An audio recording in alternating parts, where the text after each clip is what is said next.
आज यहाँ पर 10वां विश्व आयुर्वेद सम्मेलन और आरोग्य एक्सपो 2024 यहाँ पर संपन्न हो रहा है। इसके इस कार्यक्रम में मंच पर विराजमान उत्तराखंड के लोकप्रिय मुख्यमंत्री आदरणीय श्री पुष्कर सिंह धामी जी, माननीय श्री पर्यटन मंत्री उत्तराखंड श्री सतपाल सिंह महाराज जी, माननीय श्री प्रेमचंद अग्रवाल जी, वित्त मंत्री उत्तराखंड, माननीय डॉक्टर धन सिंह रावत जी, शिक्षा मंत्री उत्तराखंड, माननीय सांसद सदस्य श्री अनुराग शर्मा जी, वैद्य श्री PM वरियर जी, माननीय विधानसभा सदस्य श्री खजान दास जी, उत्तराखंड की मुख्य सचिव श्रीमती राधा रतूरी जी, आयुष मंत्रालय भारत सरकार के सचिव वैद्य राजेश कोटेचा जी, आयुष सचिव उत्तराखंड सरकार के श्री रविनाथ रमन जी, चेयरमैन NCI के वैद्य देव पुजारी जी, प्रेसिडेंट राष्ट्रीय आयुर्वेद विद्यापीठ वैद्य देवेंद्र त्रिगुणा जी, आचार्य श्री बालकृष्ण जी, माननीय मंच और यहाँ पर मंच पर उपस्थित अन्य सभी सम्माननीय व्यक्ति, प्रतिष्ठित प्रतिनिधियों, दुनिया भर से आए मित्रों और मीडिया के साथियों को मैं सादर प्रणाम करता हूँ।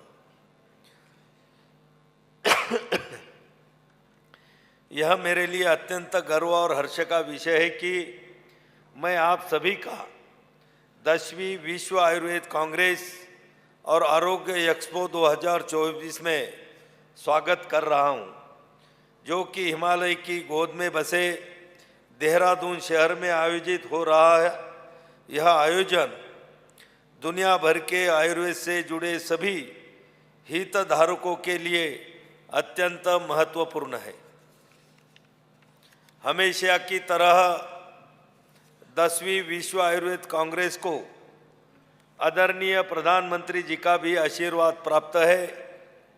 मुझे आपके साथ साझा करते हुए खुशी हो रही है कि आदरणीय प्रधानमंत्री जी के नेतृत्व में पिछले 10 वर्ष में की गई पहलों के फलस्वरूप आज आयुष उत्पादों के निर्माण क्षेत्र में 8 गुना वृद्धि हुई है। इसके साथ ही आयुष और हर्बल उत्पादों का निर्यात आज विश्व के 1 से 50 से अधिक देशों में किया जा रहा है। इस सम्मेलन का विषय डिजिटल हेल्थ और आयुर्वेद परिप्रेक्ष्य है। जैसा कि हम सभी जानते हैं, आयुर्वेद सदियों से यथार्थ व्यक्तिगत उपचार पद्धतियों पर आधारित रहा है। मुझे ये जानकर प्रसन्नता होती है कि आज के समय में आर्टिफिशियल इंटेलिजेंस, मशीन लर्निंग और अन्य डिजिटल टेक्नोलॉजी जैसे आधुनिक वैज्ञानिक उपकरणों के आगमन के साथ आयुर्वेद भी इन तकनीकों को अपना रहा है ताकि इसे सटीक आधारित स्वास्थ्य प्रणाली के रूप में और भी अधिक प्रगति की जा सके। आज हम 5,500 से अधिक प्रतिनिधियों की उपस्थिति में यहाँ एकत्र हुए हैं, जिनमें 54 देशों से 350 से अधिक अंतर्राष्ट्रीय प्रतिभागी भी शामिल हैं। मुझे खुशी है कि इस सम्मानित सभा में ऐसे प्रतिभागी डिजिटल हेल्थ पर चर्चा करेंगे और आयुर्वेद पर इसके विभिन्न दृष्टिकोणों पर विचार विमर्श करेंगे। मैं आप सभी का दिल से आभार व्यक्त करता हूं कि आपने आयुर्वेद की शाश्वत ज्ञान को मनाने के इस ऐतिहासिक आयोजन में शामिल होकर सम्मानित किया है। विश्व आयुर्वेद कांग्रेस एक साथ आने वाली विचारों, संस्कृतियों और नवाचारों का संगम है। लगभग 150 वैज्ञानिक सत्रों और 13 सहायक कार्यक्रमों के साथ, जिनमें अंतर्राष्ट्रीय प्रतिनिधि सभा, गुरु शिष्य बैठक और औषधीय पौधों पर भी चर्चा शामिल है। हम विचारों और ज्ञान का एक गतिशील आदान प्रदान देखेंगे।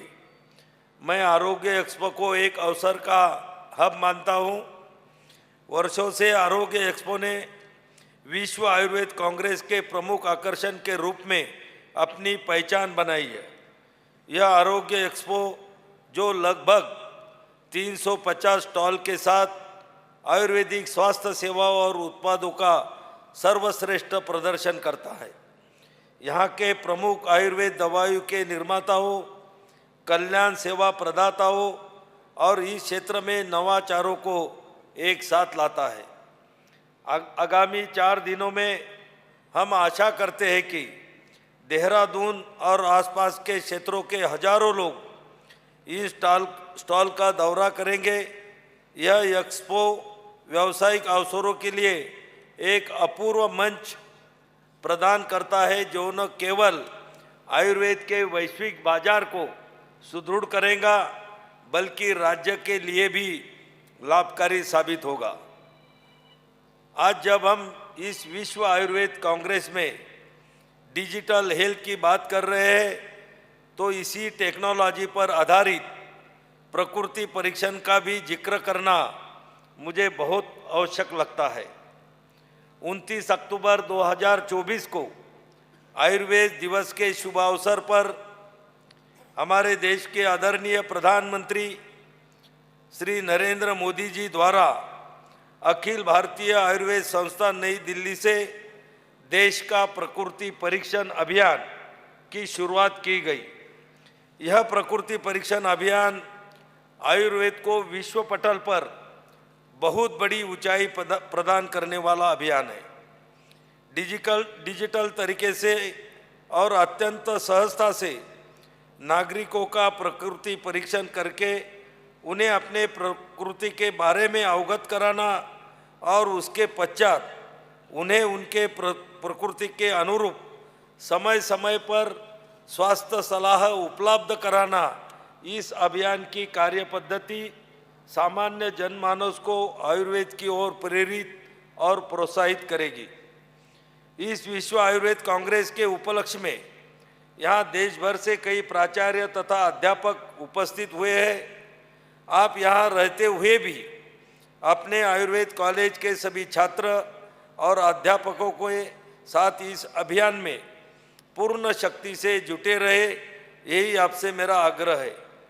25 दिसंबर 2024 से पहले आयुर्वेद को हर एक विद्यार्थी, अध्यापक तथा चिकित्सक को कम से कम 300 प्रकृति परीक्षण करने का संकल्प लेकर शीघ्रता से अग्रसर होना चाहिए। मेरा आप सभी से और आपके माध्यम से देश के सभी आयुर्वेद क्षेत्र में के लोगों से आग्रहपूर्वक निवेदन है कि यह अभियान एक महत्वपूर्ण मील का पत्थर है, जिसमें 1 करोड़ से अधिक परिवारों की प्रकृति का मूल्यांकन आयुर्वेद सिद्धांतों के आधार पर किया जाएगा। मैं सभी से अनुरोध करता हूं कि इस अभियान में सक्रिय रूप से भाग लें और इस ऐतिहासिक प्रयास में अपना योगदान करें। मित्रों, देहरादून सहित पूरे उत्तराखंड में वेलनेस पर्यटन के लिए वैश्विक हब बनाने की अपार संभावना है, क्योंकि यहाँ की सांस्कृतिक धरोहर, प्राकृतिक सुंदरता और समग्र चिकित्सा पद्धतियों में गहरी जड़ें हैं। उत्तराखंड, जिसे देवभूमि या देवताओं की भूमि कहा जाता है, शारीरिक, मानसिक और आध्यात्मिक पुनर्जीवन के लिए आदर्श वातावरण प्रदान करता है।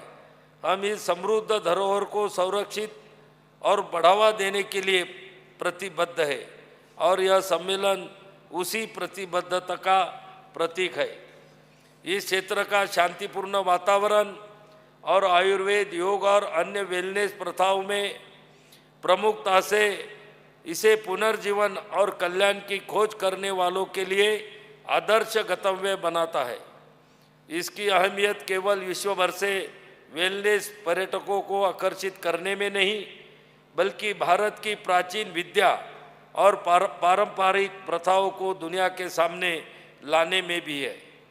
आयुष मंत्रालय उत्तराखंड में आयुर्वेद क्षेत्र के विकास के लिए प्रतिबद्ध है एवं समग्र स्वास्थ्य को बढ़ावा देने, अर्थव्यवस्था को सशक्त बनाने और रोजगार के अवसरों को उत्पन्न करने में इसकी विशाल संभावनाओं को पहचानता है।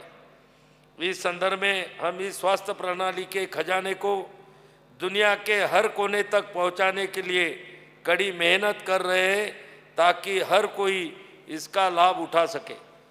मैं आप सबको बताना चाहूँगा कि जब मैंने यह अध्ययन किया कि गांव देहात के प्रैक्टिशनर एलोपैथी पर ही क्यों ज़्यादा ध्यान देते हैं, जबकि हमारे ग्रामीण क्षेत्रों में लोग पारंपरिक विधियों से ज़्यादा इलाज कराना चाहते हैं, तो मैंने पाया है कि हमारे यहाँ आयुर्वेद सहित प्राचीन आयुष पद्धतियों की दवाइयों की उपलब्धता काफ़ी कम है और सारे ब्रांड्स की एवं सारी पद्धतियों की दवाइयाँ एक ही दुकान पर मिलना तो लगभग असंभव है।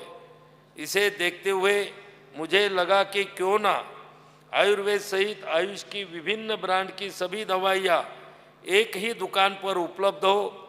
आज मुझे आप सबको बताते हुए बेहद खुशी हो रही है कि हम देश भर में जिला, तहसील एवं बड़े गांव स्तर पर आयुष औषधि केंद्र खोलने का प्रयत्न कर रहे हैं, जिससे आयुष की सारी दवाइयाँ एक ही जगह एक ही छत के नीचे उपलब्ध होगी। ऐसा पहला आयुष औषधि केंद्र हम दिल्ली स्थित अखिल भारतीय आयुर्वेद संस्थान में परम आदरणीय राष्ट्रपति जी के कर कमलों से अक्टूबर माह में खोल चुके हैं। इस अभियान में आप दवाई निर्माताओं सहित सभीयों का सहयोग अपेक्षित है। मेरा मानना है कि आयुष औषधि केंद्र के खुलने से बीएमएस, बीएचएमएस और बीयूएमएस डॉक्टरों को भी प्रैक्टिस करने में आसानी होगी एवं वे अपनी पद्धतियों की दवाइयाँ मरीजों को लिख सकेंगे एवं मरीजों को भी हर जगह दवाइयाँ उपलब्ध हो सकेंगी। मैं विश्व आयुर्वेद फाउंडेशन का धन्यवाद करता हूं कि उन्होंने 10वीं विश्व आयुर्वेद कांग्रेस और आरोग्य एक्सपो के आयोजन के लिए देहरादून को चुना। प्राचीन ज्ञान और आधुनिक विज्ञान के मिलन के लिए यह सम्मेलन एक आह्वान है, एक अवसर है ताकि समग्र मानवता का इसमें लाभ हो। एक बार फिर मैं इस ऐतिहासिक आयोजन में सभी राष्ट्रीय और अंतर्राष्ट्रीय प्रतिनिधियों और प्रतिभागियों का हार्दिक स्वागत करता हूं। मुझे विश्वास है कि यहाँ साझा किए गए विचार, प्रस्तुत की गई नवाचारें और प्रस्तावित गई साझेदारियाँ वैश्विक आयुर्वेद समुदाय पर स्थायी प्रभाव छोड़ेगी, इसके भविष्य को आकार देंगी और इसके वैश्विक प्रभाव को सुदृढ़ करेंगी। मैं इस सम्मेलन की सफलता की भी कामना करता हूं और आप सभी को बहुत बहुत धन्यवाद देते हुए मैं मेरे 2 शब्द खत्म करता हूं। जय हिंद, जय आयुर्वेदा।